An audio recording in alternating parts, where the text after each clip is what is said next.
কিনুন না, রয়ে গেছে টাকা আছে।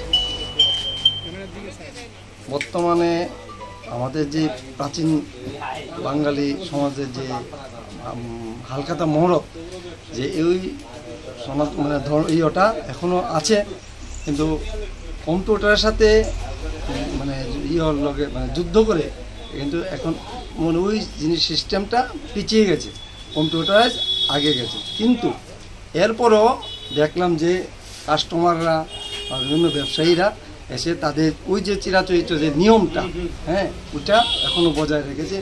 ও কম্পিউটার কিন্তু আমাদের ওই যে পূর্বপুরুষ থেকে শুরু করে বর্তমান অবধি আমাদের যে চিরাচরিত কথাটা আমরা পয়লা বৈশাখের দিন বিভিন্ন ঠাকুর বাড়িতে আমরা গিয়ে যাত্রা করব বা বাড়িতে যারা ঠাকুর প্রতিষ্ঠিত আছে ওইখানে তারা পূজা করে পুরোহিত মশাইয়ের দ্বারা নতুন করে বর্ষ আরম্ভ করে ব্যবসায়ী বা যাতে নতুন যে বর্ষটা যাতে আরও ভালো হয়, সমৃদ্ধি হয়, ওই কামনা করে এইসব যাত্রা।